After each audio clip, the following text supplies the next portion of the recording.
So we're here today in the beautiful Hungarian Museum in the Galleria in Cleveland, Ohio.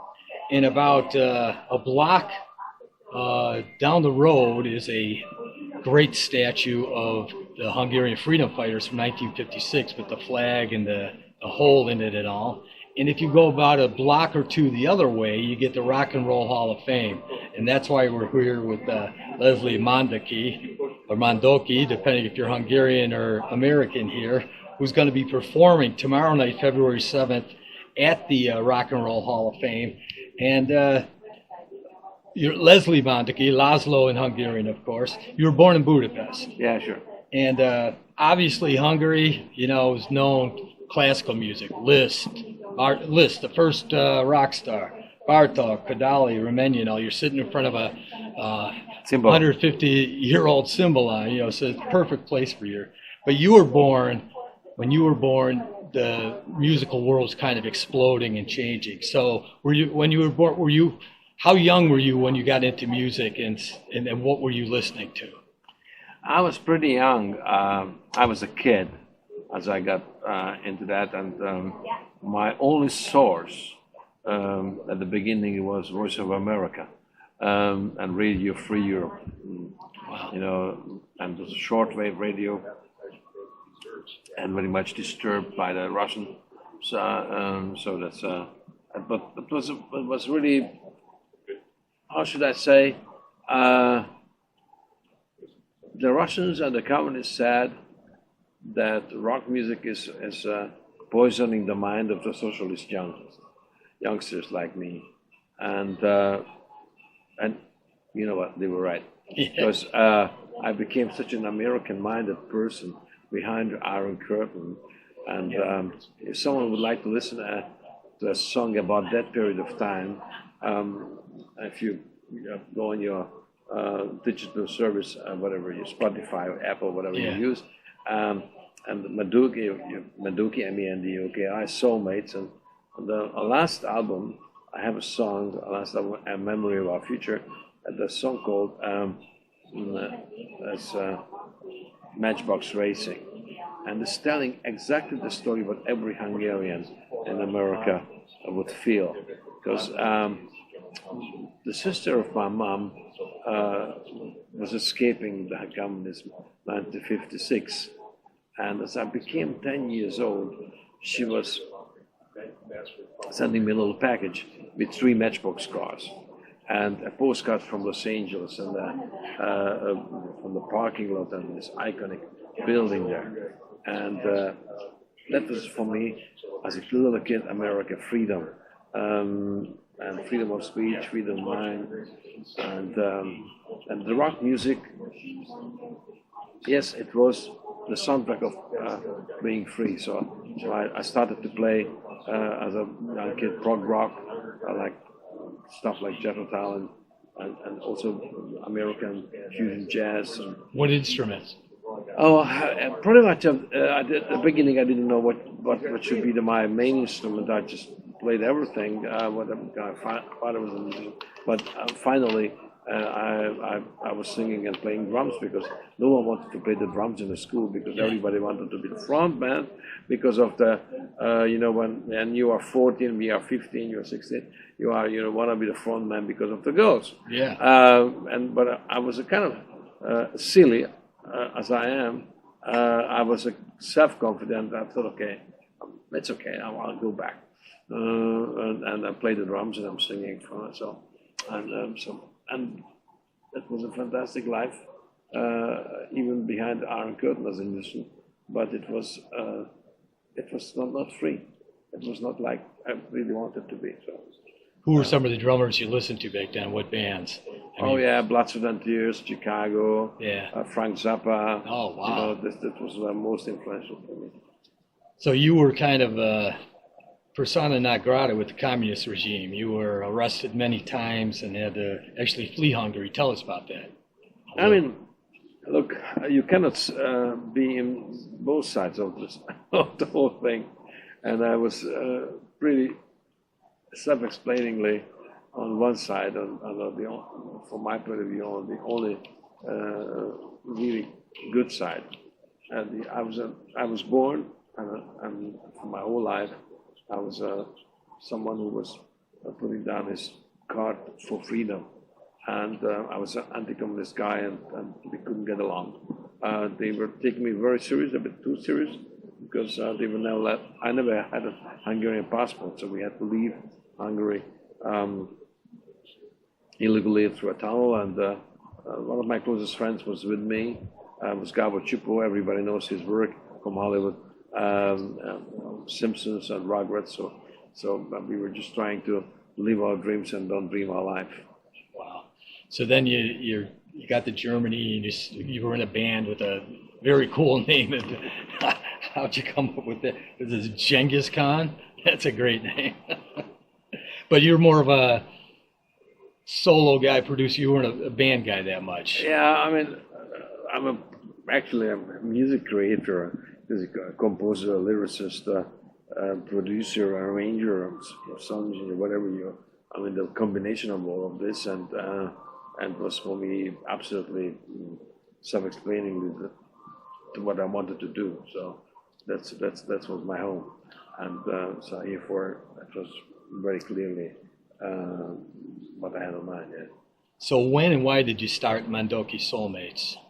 Actually, in the refugee camp, so as we escaped 1975, the American officer was asking me, so, hey boy, I really understand that you wanted to leave the Russian oppression, but honestly, what the hell are you going to do here in the free world?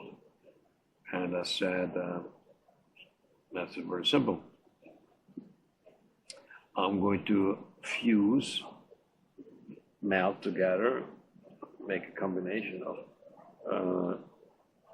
British prog rock and American fusion jazz rock, because I loved the sophisticated and very mature way of the productions of the British prog rock bands like Jethro.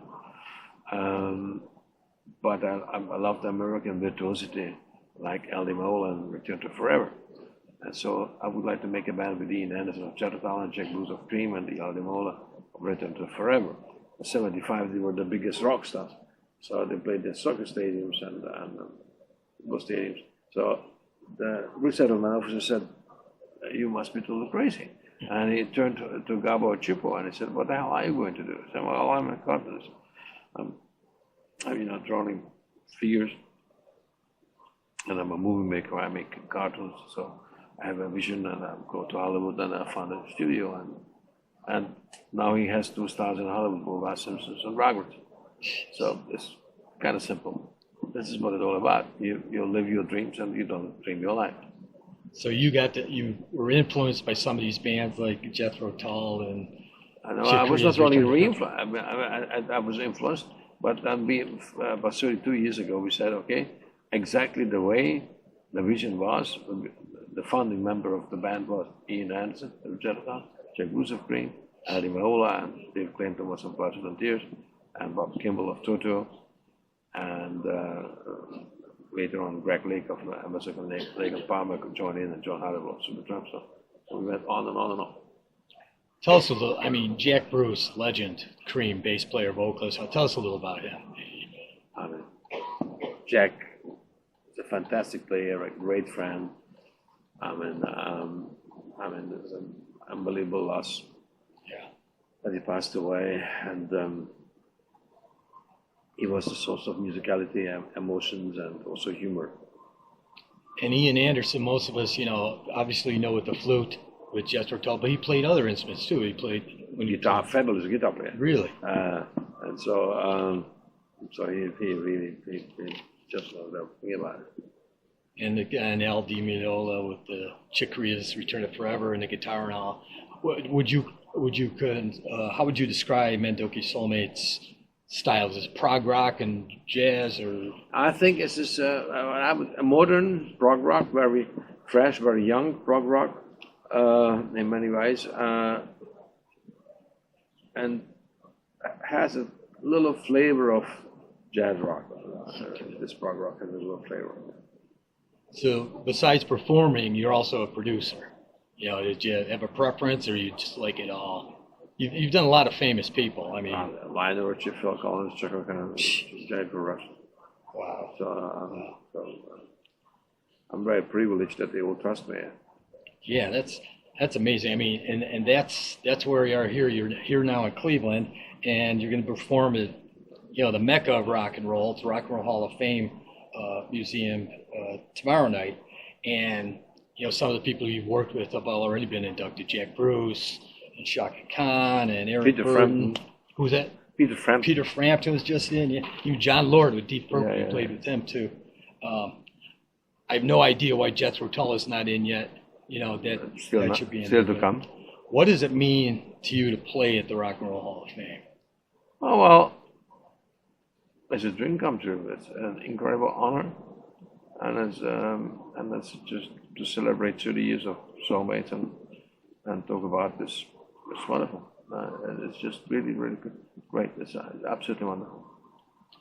What can the audience expect? What are you going to do? I listened to your new tune, The Wanderer. It's a good tune. Thank you. Are you playing that, or what are you going to be? I'm gonna rather showing a film about it. What we do behind. So we're gonna have a lot of talking about the meaning. What does it mean to be a Hungarian refugee? So how come, and also so the people tomorrow will have a chance to understand what kind of emotional forces are driving music to be what it is. So tomorrow we're gonna, as a Rock and Roll Hall of Fame gives us the chance to share intimate insights, the way of playing. So those of us near Cleveland here are fortunate we can go see it tomorrow. But for the rest of the world who's watching this, where can they find more about your performances or listen to your music? Or... Oh, well, Mandoki Soulmates, and you type in any device on YouTube, you find us easily, and on Spotify, or you can easily Mandoki Soulmates on our website, and you find us our activities. And so we are around. We are an analog band, but we are around in the digital world. Okay, and just finally, for a long time, and maybe still, there were more Hungarian people in Cleveland than anywhere in the world outside of Budapest. So can you give a message in Hungarian to the Hungarians here in Cleveland as you bring your music and your philosophy of freedom here? You mean in Hungarian or in English? Yeah. Well, do it both. Let's do it both. So okay. I'm very happy to be here in Cleveland, first time in my life, and I'm a typical European, countless times, a million times in New York, in Los Angeles, sometimes in Miami, but I've never been in Cleveland. Sorry for that, but now I'm here. And not only because of Rock and Roll Hall of Fame, of course, for us Hungarians, means a lot. Like magyaroknak ez rengeteget jelent. In Cleveland, you have an incredible large population, or you had, and that's why teach your children, teach your grandchildren Hungarian. This morning, I was just starting my work at a preparation for the event at the Rock and Roll Hall of Fame, and I was telling the Hungarian heritage and how many great Hungarians came to Cleveland. And the young lady behind the camera said, I'm one of them. And I answered Hungarian, said, hát milyen szép, hogy... And I said, I'm very sorry, but my grandfather was a refugee, 56, and he was not teaching us Hungarian.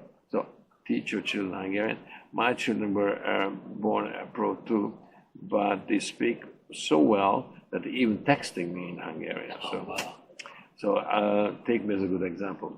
Teach your kids Hungarian, because it's wonderful. Almost no one speaks this language but us. But you know where it is really helpful? In Hollywood. Really? That it helps a lot. The Hungarian community is great. So, Isten hozott titeket holnap este a koncerten,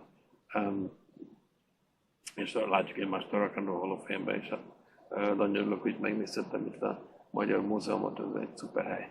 Köszönöm szépen, lehettem is. All right, we've been talking with Leslie Mandoki, and he and the Soulmates are going to be performing at the Rock and Roll Hall of Fame tomorrow night, and we can't wait. Great to talk to you, Leslie. Thank you. Köszönöm szépen.